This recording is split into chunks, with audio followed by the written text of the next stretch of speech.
மாறன் சீரியல்ல இப்போ ஒரு எக்ஸ்ட்ரானரியான எபிசோட் வந்திருக்குன்னே சொல்லலாம். மிஸ் பண்ணாம ஃபுல்லோடையும் கேளுங்க. வீஸே வந்து சரியா போ மாட்டேங்குது. பார்க்குற எல்லாரும் லைக் பண்ணிட்டு பார்த்தீங்கன்னா, எனக்கும் கொஞ்சம் பேச வந்து மொட்டிட்டா இருக்கும். ராமச்சந்திரன் முன்னாடி வந்து நடிக்கிறாங்க. நம்ப கண்மணி அப்படியே சோகமா இருக்க மாரி. நீங்கலாம் வந்து இல்லன்னா மாமா, எங்க வீட்லலாம் கல்யாண காட்சின்னு ஒண்ணு நடந்திருக்குமா? என்ன வந்து பத்திரமா கல்யாணம் பண்ணி வைக்கிறதுக்கு வீரா இருந்தான். ஆனா வீராவோட கல்யாணத்த முன்ன நின்னு நடத்துறது உங்களால மட்டும் தான் முடியும். அப்படி பேசினா தானே சென்டிமெண்ட்டா உன்ன நான் மொட்டை அடிக்க முடியும். சொத்தெல்லாம் வந்து எப்படி பிடுங்குறேன்னு மட்டும் பொறுத்திருந்து பாரு. மொத்தமா உங்ககிட்ட வந்து 10,00,00,000 தான் இருக்கு. இந்த கல்யாணத்திலேயே உங்கள ஏகப்பட்ட செலவு வந்து செய்ய வச்சு, உங்கள நடு தெருவுல நிக்க வைக்கல. என் பேரே வந்து கண்மணி இல்லங்கிற மாரி தான் கேவலமா வந்து யோசிச்சுட்டு இருக்காங்க அந்த இடத்துல. இது என்னோட கடமைம்மா. அப்படி இருக்கும்போது எந்த பிரச்சனையும் இல்லங்கிற மாரி தான் யோசிக்கிறாங்க அந்த இடத்துல. நம்ம ராமச்சந்திரன், நீங்க மட்டும் இல்லன்னா, இந்த கல்யாணம் நடக்கவே நடக்காதுன்னு அம்மா வந்து சொல்ல சொன்னாங்க. வீராக்கு வேற மாப்பிள்ளைய ரொம்பவே பிடிச்சிருச்சாம். இந்த கல்யாணத்த நிப்பாட்டணும்னு உனக்கு எண்ணமே வரக்கூடாது. அதுக்கு தான் நான் இப்படியெல்லாம் பெர்ஃபார்ம் பண்ணிட்டு இருக்கேங்கிற மாரி கண்மணி வந்து யோசிச்சுட்டு இருக்காங்க.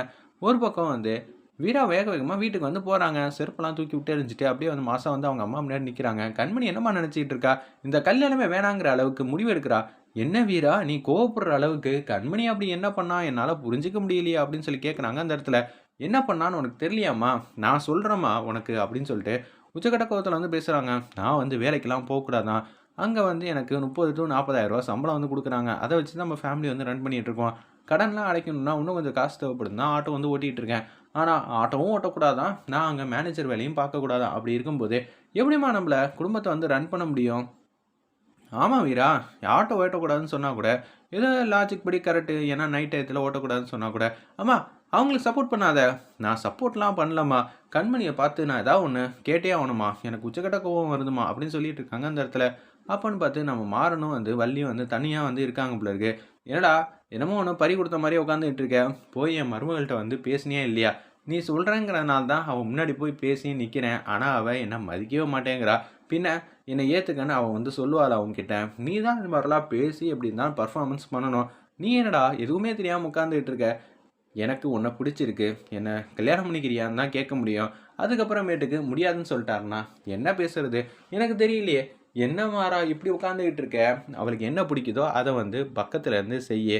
செஞ்சா தான் அந்த மாப்பிள்ளைய விட நம்ம மாறன வந்து மிஸ் பண்றோங்கிற மாரி தான் அவளுக்கு வந்து என்ன ஆசை எல்லாம் தோணும். அது மாரிலாம் பண்ணுடா. நீ சொல்லிட்ட ஈஸியா. ஆனா என்ன ஏதுன்னு என் மண்டைக்கு வந்து சரியா வந்து உரைக்கலையே அப்படின்னு சொல்லி கேட்குறாங்க அந்த இடத்துல. போடா! நீ என்ன பண்ணியோ, எது பண்ணியோன்னு தெரியாது. ஆனா, வீரா மட்டும் இந்த வீட்டுக்கு மருமகளா வந்து கொண்டு வரல. உன்ன அடிச்சே தொரத்திருவோம் பார்த்துக்க. ராமச்சந்திரன் வந்து திட்டுறாங்களோ இல்லையோ, நான் உன்ன வீட்ட விட்டு அனுப்பிச்சு வச்சுருவேன். என் மருமகனா, அது வீரா மட்டும் தான். அப்படின்னு சொல்றாங்க. உனக்கு என்ன? நீ பெர்ஃபார்ம் பண்ணுவ. ஆனா நான் அப்படியா? அப்படின்னு சொல்லி யோசிச்சுட்டு இருக்கிறப்ப, வீரா வந்து ராமச்சந்திரன் வீட்டுக்கு வந்து வேக வேகமா வராங்க. கண்மணிய வந்து உண்டில்லன்னு ஆக்கணும் தான் சொல்லிட்டு வராங்க போல இருக்கு. கண்மணி அப்பன்னு பார்த்து மாப்பிள்ளை வீட்டுக்காரங்ககிட்ட பேசுறாங்க. என்ன ராமச்சந்திரன் கிட்ட நான் சொன்ன மாரி வந்து ரூ. 1,00,00,000 என் பணமும், அப்புறம் இன்னும் ஏகப்பட்ட திங்ஸ் வந்து கேட்க சொன்னேனே, எல்லாம் கேட்டீங்களா? கேட்டேம்மா. நான் வந்து கொஞ்சம் ராமச்சந்திரன அசிங்கப்படுத்த சொன்னேனே, பண்ணியா இல்லையா? அப்படின்னு சொல்லி கேட்குறாங்க அந்த இடத்துல. எப்படிம்மா ராமச்சந்திரன வந்து அசிங்கப்படுத்த முடியும்? அது என்னால முடியாதுங்கிற மாரி சொல்றாங்க. என்னது முடியாதா? என்ன நினைச்சிட்டு இருக்கீங்க? ஏன் முடியாதுன்னு சொல்றீங்க? அப்படின்னு சொல்லி கேட்குறாங்க அந்த இடத்துல. நம்ம கண்மணி, அவர் பெரிய மனுஷனா இருக்காருமா. அவர நான் அசிங்கப்படுத்துற அளவுக்கு எனக்கு வந்து தைரியம் இல்ல அப்படின்னு சொல்றாங்க. தைரியம் இல்லையா? நீங்க அசிங்கப்படுத்தி தான் ஆகணும். உங்களுக்கு பணம் வருதுல்ல, பணம் வந்தா கொஞ்சம் திமிரா நடந்துக்கங்க. அப்பதான் நம்ம வந்து கரெக்ட்டா இருக்கும்னு நெனைப்பாங்க. இல்லாட்டின்னு வச்சுக்கங்களேன், அப்புறம் அவ்வளோதான் அப்படின்னு சொல்லிட்டு இருக்காங்க. சரிம்மா நீ சொன்னா எல்லாம் கரெக்ட்டா தான் இருக்குங்கிற மாரி அந்த இடத்துல வந்து சொல்ட்டு, அப்படியே வந்து ஃபோன வந்து வச்சுடுறாங்க. எப்படி இருந்தாலும் வீராவும் இன்னும் கொஞ்சம் நேரத்துல வந்து சமாளிக்கணும். சரி பார்ப்போம். நம்ம சொன்னதுக்கெல்லாம் வந்து ஃபர்ஸ்ட் எடுத்தோனே சரின்ட்டானா பிரச்சனை இல்ல. ஏதாவது பிரச்சனை பண்ணானா அப்புறம் பார்த்துக்கலாங்கிற மாரி சொல்லிட்டு இருக்கிறப்ப, "மாறா என்னடா வீராவ பார்த்து பேசுடா, காதலிடா, ஏதாவது பண்ணுடா" அப்படின்னு சொல்லி திருப்பி வந்து பேசுறாங்க.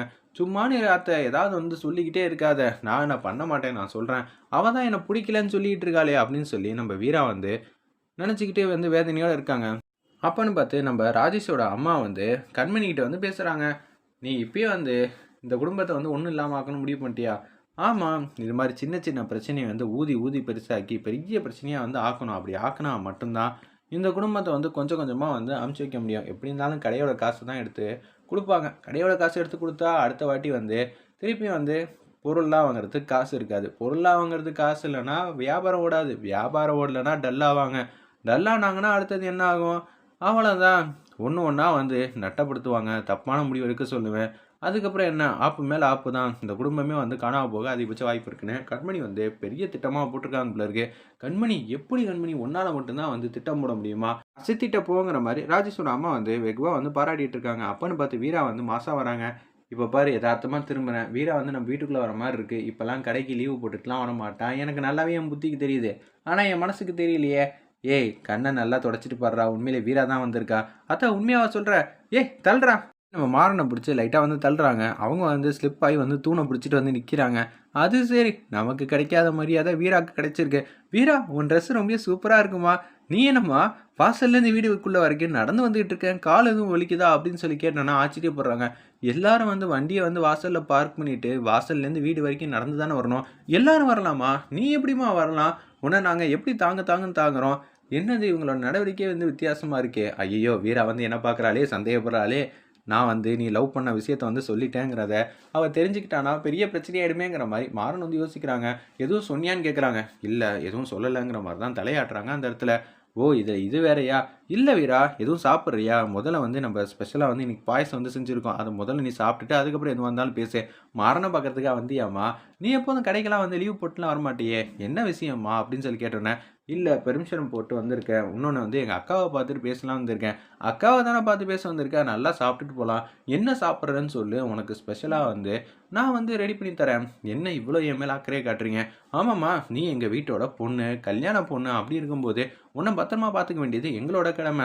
இருமா சூப்பரான பாயசம் இருக்குது எடுத்துகிட்டு வந்துடுறேன்னொன்னே கண்மணி வந்துடுறாங்க. நான் போய் கண்மணிகிட்ட தனியாக பேசிட்டு வந்துடுறேன், பாமா போய் தனியாக பேசுவோம் அப்படின்னு சொல்லிட்டு வள்ளியும் வந்து வராங்க அந்த இடத்துல. நானும் எங்கள் அக்காவை மட்டும் தனியாக பேசணும்னு சொன்னேன், அதில் நான் வர மாட்டேனாமா, சரி சரி நீ போயிட்டு வா, எந்த பிரச்சனையும் இல்லை, அப்புறமேட்டு நம்ம 2 பேரும் தனியாக பேசணும்னு சொல்லி வள்ளி வந்து உரிமையாக வந்து பேசுகிறாங்க. இவங்களுக்கு என்ன ஆச்சு, இப்படியெல்லாம் அன்பா பாசமாலாம் நடந்துக்க மாட்டாங்களே அப்படின்னு சொல்லிட்டு கண்மணியை வந்து வெறுத்து எடுக்கிறாங்க அந்த இடத்துல. நம்ம வீரா என்னையும் நினச்சிட்டு இருக்க, மொத்தமாக வந்து எல்லாத்துக்கும் வந்து ஃபுல் ஸ்டாப் வச்சிடலாம், எனக்கு இனிமேட்டு இந்த கல்யாணமே தேவையில்லை அப்படின்னு சொல்லிடுறாங்க. எனது கல்யாணம் தேவையில்லையா? நிறுத்துனா எதை நிற்பாட்டணும், கல்யாணத்தை தான் நிற்பாட்டணும்.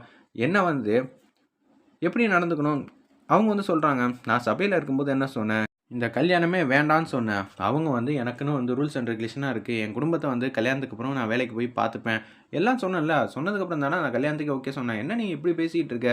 அவங்க ரொம்ப பாவம், அவங்க ரொம்ப அன்பு பாசம் வச்சுருக்கறனால தானே சொல்கிறாங்க.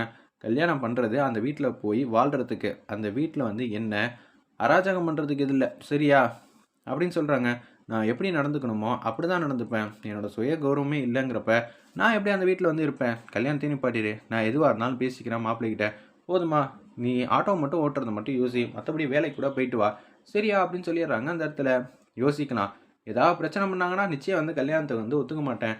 நான் மாரணி வீராவும் பிரிக்கலாம்னு சொல்லிட்டு யோசிச்சுட்டு இருந்தா, இது என்ன ட்ராக் வேறு மாதிரி போயிட்டுருக்கு, முதல்ல கல்யாணம் முடியட்டும் அதுக்கப்புறம் எதுவாக இருந்தாலும் பார்த்துக்கலான்னு சொல்லிட்டு கண்மணி வந்து யோசிக்கிறாங்க. சரிடி மன்னிச்சிரு, நான் எதுவும் சொல்லலை போதுமா, நான் வந்து அவங்க வீட்டில் பேசி புரிய வைக்கிறேங்கிற மாதிரி தான் யோசிச்சுட்டு இருக்காங்க.